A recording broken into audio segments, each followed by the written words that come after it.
Alright, welcome to another video. In this one, I want to talk about how to properly audit an email marketing channel.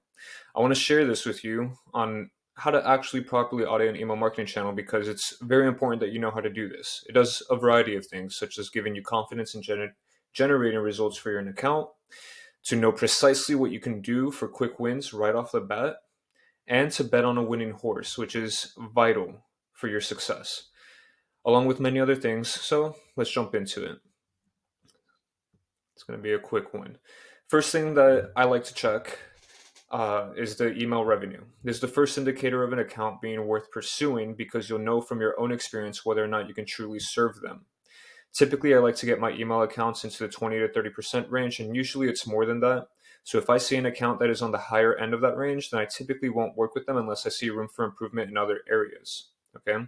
If you're starting out and haven't worked on an account yet, then I recommend taking control of an email account on the lower end of that range so you can have a better case study. That's the first step. And I want to break this down really quick. If you are auditing an account and it has a 5% total or 5% email revenue attribution, then you can easily 4x that and get that to 20% just by some simple tweaks. Okay. And that's a great case study. When you're first starting out, that's a great case study to have to then go get higher level clients or bigger accounts. And that's just from checking the email revenue. On the flip side, just like I said, when it's on the higher end of that range, unless you see there's room for improvement in other areas, you're probably going to want to stay away from that unless the client understands that they're just looking for a slight boost or they're just trying to maintain what they have. Okay. In which case you may be comfortable with that, but I typically wouldn't be comfortable with that. I like to grow things. I don't like to stay complacent. And so you just got to learn what it is that you want to do, how you want to operate, and then get aligned with that. The next step is checking open rates. So I like to see what the average open rates are. I like to look at both the campaigns and flows, and I like to aim for a bare minimum of 30%. Again, I usually get much higher open rates, and you should too. I'm talking 70, 80% range. But you want to, when you're auditing, you just want to ensure that it has a bare minimum. Or if it's less than 30%, you want to get it to a bare minimum of 30%. Okay. So if they're not even hitting 30%, then there's a lot of potential there. And that could be a simple fix of just, enhancing the subject lines or writing better emails so people look forward to reading the emails from that brand, personality, or whatever. Next thing are audiences. I like to see if they're segmenting or if they're just blasting their email list. Okay. If they're just blasting their entire list, they're definitely burning some of those customers and they're burning through that list. So you want to implement segmentation. And I already have a full Klaviyo guide to this. I have a video just for segmentation. Watch those so you get a clear understanding of how to actually implement that. But this is important to know. And either way, you want to ask yourself when you're analyzing this, can you do a better job? If they already have segmentation in place, ask yourself, can you do a better job? If you can, then there's room for improvement. If you feel like you can't, then it's better to just be honest with yourself and tell them as well, hey, I don't think I can do a better job. I'm not the right person for this, and move on. Okay? Just go to their campaigns. When you're reviewing their audiences, just go to their campaigns and look at what segments they're sending to. And if you don't know what to look for, then sift through my videos. Again, the full Klaviyo guide should go through it. And I have a full video on segmentation. So check that out. Turn this off. I'm sick of seeing those little red lines. All right. Next thing is frequency. I like to see what their frequency is. How many emails are they sending? Because oftentimes you can improve the email marketing channel simply by sending more emails. So if you see their frequency is low, then there's opportunity. Take into consideration the context of the brand and its audience when doing this. Okay, this is very important. You need to understand the context of everything, their audience, their offer, because this is what's going to help you dictate whether you increase that frequency or even if you decrease that frequency and you churn out sniper emails. For the most part, you can and should be sending more emails. But again, I want to put that little caveat in there that you need to understand the context of the entire system, because that is what's going to help you make the most informed decision and the best decision. So after you've reviewed frequency, next are the flows. I check to see if they have the core flows, such as the welcome, the browse abandon, the cart abandon. I look even deeper to see how each flow is performing. So open rates, click rates, length of the flow, the copy, the messaging, and so on. Most of the time, the length of the flow can be and should be increased. I like the open rates to be above 30% and the CTRs to be above 3%. I check if there is opportunity there. Typically, click the rates, you can get them much higher, 5 to 15%. But if they're below 3% and they're below 30% on open rates and below 3% on CTRs, there is massive opportunity there. Okay. I make sure certain flows are set up properly with smart sending, such as the browse abandon. If you're not familiar with that, dive into Klaviyo. You'll quickly familiarize yourself with that. I also check to see if they have any hidden lucrative flows like post purchase, win back, anniversary, and so on. Either way, just checking to see if there's an opportunity for me to come in and improve at any level. Okay, if they have the core flows and they're performing phenomenally, cool. How's their post purchase doing? How's the lucrative flows? How's everything else doing? If all of those are perfect and just working immaculately and producing incredible results, well, then check the campaigns. Is there room for improvement there?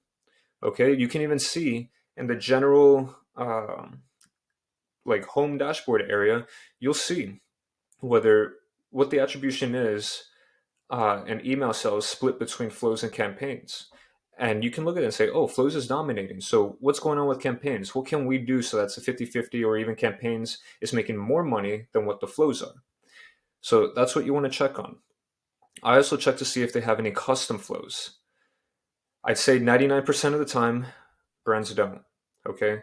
They don't have custom flows 99% of the time, unless it's a very high level brand that invests a lot of money into their team or into consultants and getting this sorted, which most of the time they don't, unless they're a very big brand.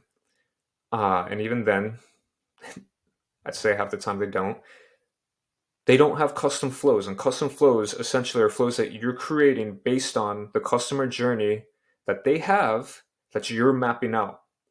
And you're taking into consideration every minute detail of their customers, of where they're coming from, how they're coming into their ecosystem, where you want to take them, and their behavior, their beliefs, their core values, everything. You're taking into consideration every minute detail to create a custom flow that just generates the best results in terms of customer experience, in terms of brand longevity, but also sales. Okay?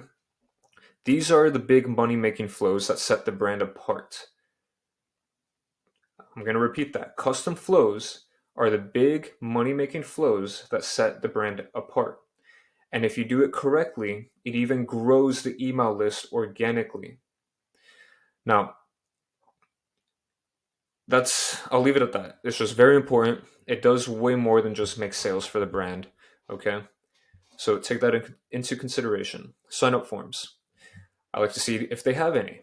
How many do they have? What are the conversion rates? For sign up forms, I like to aim for 5% plus, but you also want to see what is their messaging like. Is their messaging diluted to discounts, or is it something different? What info are they collecting? I personally like to collect as much information as possible on that first interaction, right? With the cold audience, with cold traffic, that first pop-up that they see, I like to collect as much information as possible. I've been over this multiple times. See my Klaviyo full guide, watch other videos on pop-ups, on segmentation. You'll see that I like to collect as much information as possible, and a lot of people are actually against that. They say that you want to collect as little and then just do progressive personalization, collecting info over time, which works, and I've done that for certain clients.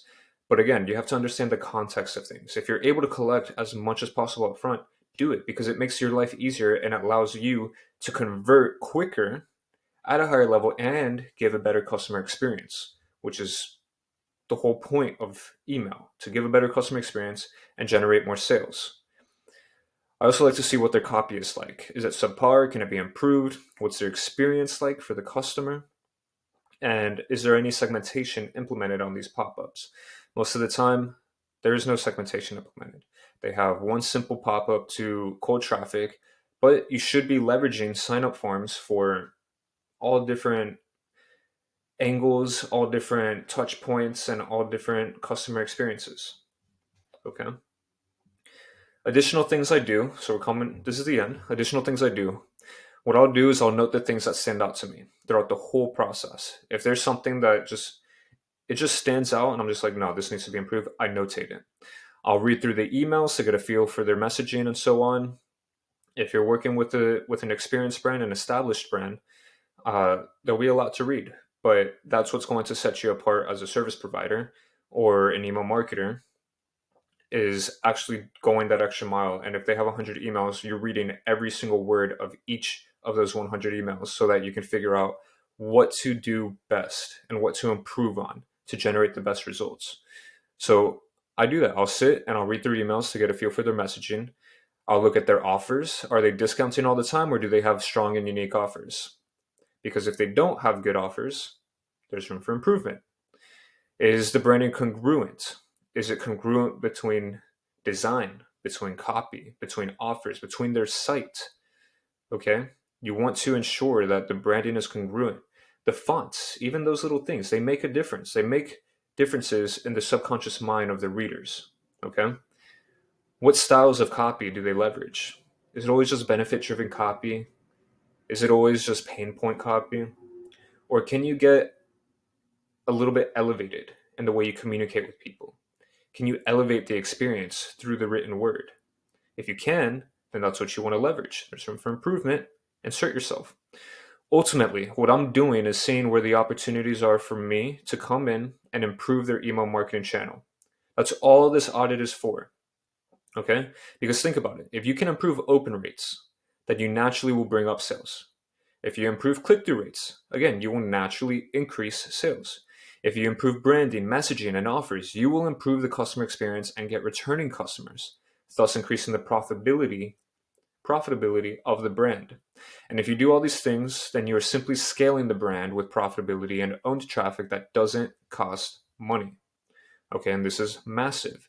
Now, something else that I want to point out real quick is that this audit is for you just as much as it is for the client or the prospect. Okay? It is just as much for you, if not more for you, than it is for the prospect, because you need to understand where you're going to be devoting your energy, your time, and your focus.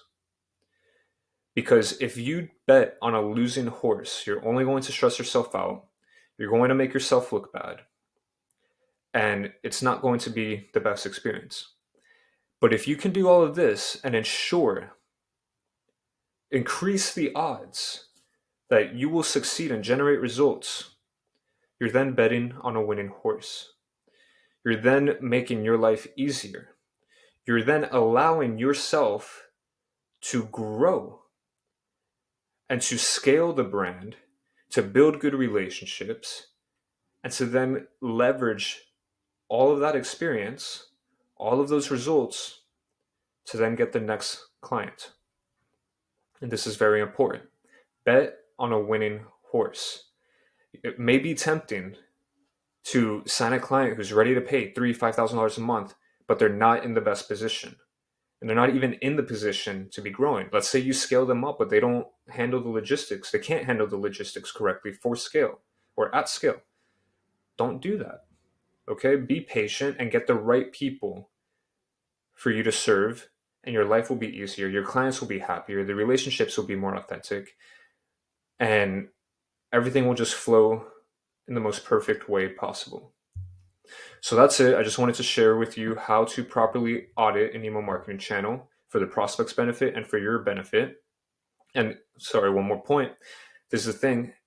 As much as it is for you, it is for the client as well. Because even if you don't move on with them, you're leaving them with a valuable document pointing out where they can improve and they can do this themselves or hire someone else that's cheaper and know exactly what to operate on, or at least where to start.